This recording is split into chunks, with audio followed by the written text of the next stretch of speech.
Everyone, घटना चक्र हिंदी में आप सभी को स्वागत करती हूँ। तो फ्रेंड्स, ये अवधि शिला का उर पर था गरु भार। यह उदाहरण जो है ये बड़वे रामायण का उदाहरण है। प्रथम और तृतीय चरण में 12-12 और द्वितीय एवं चतुर्थ चरण में 7-7 मात्राएं हैं। यह बड़वे है। नेक्स्ट क्वेश्चंस देखते हैं फ्रेंड्स। अराती सैन्य सिंधु में सुबाड वाग्नी से जलो, परवीर हो जाई बना बढ़े चलो से में कौन से गण हैं? तो इसका आंसर हो जाएगा ए, जगन, रगन, जगन, फिर रगन और जगन और गुरु। इसका आंसर हो जाएगा ए। प्रस्तुत पंक्तियों में जगन रगन और जगन रगन जगन गुरु नामक गण है। जगन में मध्य गुरु होता है और रगन में मध्य लघु होता है और अंत में गुरु होता है। गुरु का चिन्ह गुरु तथा लघु का चिन्ह लघु होता है। चौपाई के प्रत्येक चरण में मात्राएं होती है, तो 16 मात्राएं होती है चौपाई छंद में। तो इसका आंसर हो जाएगा सी। चौपाई मात्रिक सम छंद है। सम छंद है। इसके प्रत्येक चरण में 16 मात्राएं होती है। चरण के अंत में जगन और तगन का आना वर्जित है। तुक पहले चरण की दूसरे से और तीसरे की चौथे से मिलती है, जैसे यह उदाहरण दिया गया है। चौपाई छंद में कितनी मात्राएं होती है? तो 16 मात्राएं होती हैं चौपाई छंद में। नेक्स्ट क्वेश्चंस देखते हैं फ्रेंड्स। चौपाई छंद में मात्राओं की संख्या होती है, तो 16 मात्राएं होती हैं चौपाई में। नेक्स्ट क्वेश्चंस है मंगल भवन मंगलहारी दरवहु सो दशरथ अजिर बिहारी। इन पंक्तियों में किस छंद का प्रयोग हुआ है? तो चौपाई छंद का प्रयोग हुआ है। तो इसका आंसर हो जाएगा बी। प्रस्तुत पंक्तियों में चौपाई छंद है। चौपाई के प्रत्येक चरण में 16 मात्राएं होती हैं और अंत में गुरु के बाद लघु नहीं होता, अर्थात पाद के अंत में ऐसा लघु वर्ण न आवे जिसके पूर्व का वर्ण गुरु हो। अरिल सममात्रिक छंद है। इसके प्रत्येक चरण में 16 मात्राएं होती है और 8-8 पर विराम होता है। अंत में 2 लघु या 1 लघु के बाद 2 गुरु होते हैं। मंगल करनी कलिमल हरनी तुलसी कथा रघुनाथ की। उपयुक्त पंक्तियों में कौन सा छंद है? तो हरि गीतिका छंद है। इसका आंसर हो जाएगा बी। फ्रेंड्स, ये हरि गीतिका छंद का यह उदाहरण है। यह सममात्रिक छंद है। हरि गीतिका जो है छंद, यह सममात्रिक छंद है। इसमें 4 चरण होते हैं। प्रत्येक चरण में 16 और 12 अथवा 14 और 14 पर यति से 28 मात्राएं होती है। अंतिम में गुरु होते हैं। नेक्स्ट क्वेश्चन है हम जो कुछ देख रहे हैं सुंदर है, सत्य नहीं है। यह दृश्य जगत भासित है, बिन कर्म शिवत्व नहीं है। उपयुक्त काव्य पंक्तियों में निम्नलिखित में से कौन सा छंद है? तो इसका आंसर हो जाएगा ए। 14-14 मात्राएं की यति से 28 मात्राओं वाला मात्रिक छंद है। इसका आंसर हो जाएगा ए। उपयुक्त काव्य पंक्तियों में हरि गीतिका मात्रिक छंद है। इसमें 14-14 मात्राओं की यति पर कुल 28 मात्राओं के सम चरण और चरण अंत में लघु गुरु का प्रयोग ही प्रचलित है, जैसे यह उदाहरण दिया गया है। निम्न में से कौन वर्णिक छंद है? तो सवैया जो है वह एक वर्णिक छंद है। सवैया एक वार्णिक और समव्रत छंद है। इसके एक चरण में 22 से लेकर 26 तक अक्षर होते हैं। इसके कई पद हैं, यथा, मत, गयंद और सुंदरी, मंदिरा, दुर्मिल और सुमुखी, किरीट, गंगोदक और मुक्तहरा, वाम और अरविंद और माननी, महाभुजंग, प्रियात और सुखी आदि। वर्ण और मात्रा के विचार से छंद के 4 भेद होते हैं, वार्णिक छंद, मात्रिक छंद और वार्णिक व्रत और मुक्तक छंद। केवल वर्ण गणना के आधार पर रचा गया छंद वार्णिक छंद कहलाता है। इसके 2 भेद होते हैं। वार्णिक छंद के 2 भेद होते हैं, साधारण और दंडक। 1 से 26 वर्ण तक के चरण रखने वाले वार्णिक छंद साधारण तथा इससे अधिक वर्ण रखने वाले दंडक कहलाते हैं।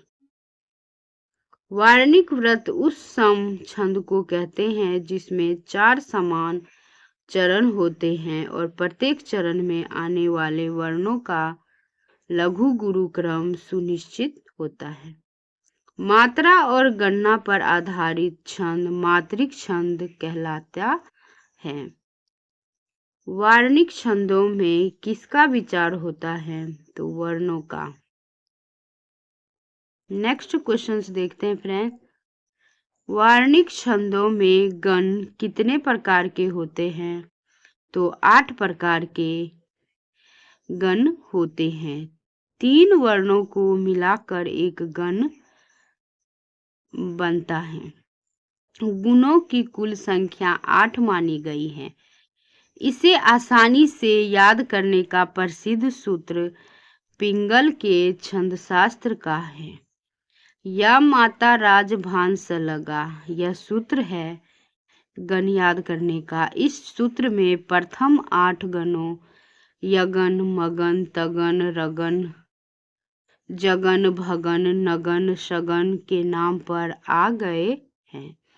अंतिम 2 वर्ण ल और ग छंदशास्त्र के 10 अक्षर कहलाते हैं। नेक्स्ट क्वेश्चन है गणों की सही संख्या है। गणों की सही संख्या है तो इसका आंसर हो जाएगा 8। गणों की संख्या जो है वो 8 है। निम्नलिखित में से कौन सा वार्णिक छंद है? तो उपेंद्र वज्रा जो है वो एक वार्णिक छंद है। जिन छंदों की पहचान हेतु वर्णों के क्रम का विचार कर उसी आधार पर वर्णों की गणना की जाती है और वर्णों की संख्या, क्रम तथा स्थान इत्यादि निश्चित रहते हैं, वार्णिक छंद कहलाते हैं। इस श्रेणी में हरि गीतिका, इंद्र वज्रा, उपेंद्र वज्रा, सवैया इत्यादि आते हैं। वार्णिक छंद के 3 प्रकार होते हैं, सम, अर्धसम और विषम। नेक्स्ट क्वेश्चन है, मैं राज्य की चाह नहीं करूंगा, है जो तुम्हें इष्ट वही करूंगा, संतान जो सत्यवती जनेगी, राज्य अधिकारी वही बनेगी। तो पंक्तियों में प्रयुक्त छंद है तो इंद्र वज्रा छंद है। इंद्र वज्रा छंद के प्रत्येक चरण में जगन, तगन एवं एक जगन के साथ 2 गुरु के क्रम में कुल 11 वर्ण होते हैं। मैं राज्य की चाह नहीं करूँगा, है जो तुम्हें इष्ट वही करूँगा। संतान जो सत्यवती जनेगी, राज्य अधिकारी वही बनेगी। प्रस्तुत छंद के प्रत्येक पंक्ति में 11 वर्ण हैं, अतः यह इंद्र वज्रा है। मात्रिक छंदों में मात्रा कितने प्रकार की होती हैं? तो 2 प्रकार की होती हैं। किसी स्वर के उच्चारण में लगने वाले समय की अवधि को मात्रा कहा जाता है। कल, कला, मनता, मंत मात्रा के पर्यायवाचक शब्द हैं। इसके भी 2 प्रकार हैं, स्वर ह्रस्व और लघु दीर्घ या गुरु। लघु मात्रा में एक मात्रा मानी जाती है, इसका संकेत चिन्ह 1 है, और दीर्घ मात्रा में 2 मात्राएं मानी जाती, इसका संकेत गुरु है, जिन्हें अवग्रह चिन्ह भी कहते हैं। नेक्स्ट क्वेश्चन है, निम्न में कौन मात्रिक छंद है? तो ये सभी जो है यह मात्रिक छंद है, इसका आंसर होगा डी। दोहा, सोरठा, चौपाई, रोला, कुंडलिया, छपई, हरिगीतिका, उल्लाला, गीतिका, बड़वे इत्यादि मात्रिक छंद हैं। केवल मात्रिक छंद किस विकल्प में है? तो छांटिए, तो इसका आंसर होगा सी। चौपाई, दोहा और रोला जो है ये मात्रिक छंद है। नेक्स्ट क्वेश्चन है, या लंगूटी अरु कमरिया पुर राज तिहु पुर को तजी डालो डारो में प्रयुक्त छंद है? तो सवैया छंद है। प्रस्तुत पंक्ति में सवैया छंद है। यह एक वार्णिक संवृत छंद है। इसके एक चरण में 22 से लेकर 26 तक अक्षर होते हैं।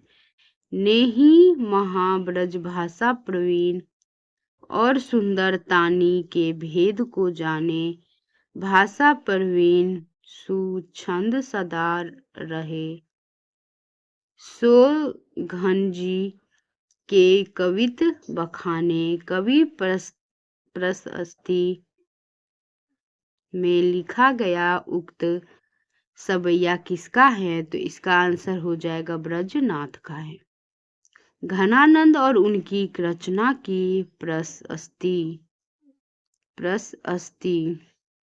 में ब्रजनाथ ने बखान करते हुए कहा है, नेही महाब्रज भाषा प्रवीण और सुंदर तानी के भेद को जाने, जोग वियोग की रीति में कोवि भवना भेद स्वरूप को ठाने, चाह के रंग में भिजियो हियो बिछोड़े मिले प्रीतम सातिन माने, भाषा प्रवीण सुछंद सदा रहे, सो घनजी के कवित बखाने। नेक्स्ट क्वेश्चन है, मात्रिक विषम संयुक्त छंद है? तो कुंडलिया छंद है। कुंडलिया मात्रिक विषम छंद है। इसमें 6 चरण होते हैं। दोहा और रोला छंदों को मिलाने से यह छंद बनता है। इस छंद के प्रथम चरण की रचना दोहे के प्रथम और द्वितीय चरण को मिलाकर होती है। फिर दोहे के तृतीय और चतुर्थ चरण को मिलाने से इसका द्वितीय चरण बनता है। अंत में रोले के चरण क्रमशः इसके तृतीय और चतुर्थ, पंचम और षष्ठम चरण बनते हैं। दोहे का चतुर्थ चरण रोले के प्रथम चरण में दोहराया जाता है और दोहे के प्रारंभ का शब्द रोले के अंत में आता है।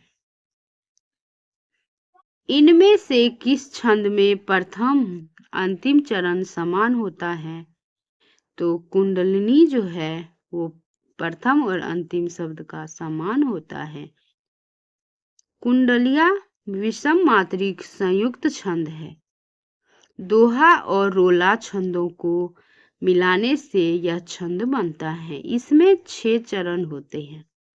इस छंद में प्रथम 2 पंक्तियां दोहे की और अंतिम 4 पंक्तियां रोला की होती है। दोहे का अंतिम चरण अर्थात चौथा चरण रोले के प्रथम चरण में दोहराया जाता है तथा दोहे के प्रारंभ का शब्द रोले के अंत में आता है और प्रत्येक पंक्ति में 24-24 मात्राएं होती है। नेक्स्ट क्वेश्चन है, सरसी छंद में होता है। तो सरसी छंद में 27 मात्राएं 16 और 11 पर यति लगा होता है। 27 मात्राएं 16 और 11 पे यति और अंत में गुरु और लघु होते हैं सरसी छंद। तो इसका आंसर होगा डी। सरसी छंद के प्रत्येक चरण में 27 मात्राएं होती हैं। 16 और 11 पर यति होती है और छंद के अंत में सम चरण अंत और लघु गुरु लघु होता है। पहली 16 मात्राओं की लय चौपाई की तरह तथा शेष 11 मात्राओं की लय दोहे के दूसरे चरण की तरह होती है। अनुष्ठूप है तो इसका आंसर होगा एक छंद। अनुष्ठूप जो है, अनुष्ठूप एक छंद है जिस छंद में प्रथम अक्षर प्रत्येक चरण में लघु हो परंतु सप्तम अक्षर केवल दूसरे चौथे चरण में लघु हो। षष्ठम अक्षर प्रत्येक चरण में गुरु हो उसे पद कहते हैं। पद को ही श्लोक या अनुष्ठूप कहते हैं। घनाक्षरी छंद है तो घनाक्षरी छंद जो है वो एक वार्णिक छंद है। घनाक्षरी वार्णिक छंद है। घनाक्षरी में 30 से लेकर 33 वर्णों का एक चरण होता है और 16-15 वर्णों पर प्रधान यति तथा समस्त चरण में 8-8-8-7 वर्णों पर साधारण यति होता है। अंतिम वर्ण गुरु और चारों चरणों में समान तुक आवश्यक है। नेक्स्ट क्वेश्चंस हैं, छप्पई में होते हैं। तो ए इसका आंसर होगा प्रथम 4 चरण रोला के और अंतिम 2 चरण उल्लाला के होते हैं छप्पई छंद में। छप्पई जो है वो मात्रिक विषम और संयुक्त छंद है। इस छंद के 6 चरण होते हैं। प्रथम 4 चरण रोला के और शेष 2 चरण उल्लाला के। प्रथम द्वितीय और तृतीय और चतुर्थ के योग होते हैं। छप्पई में उल्लाला के सम विषम चरणों का योग है।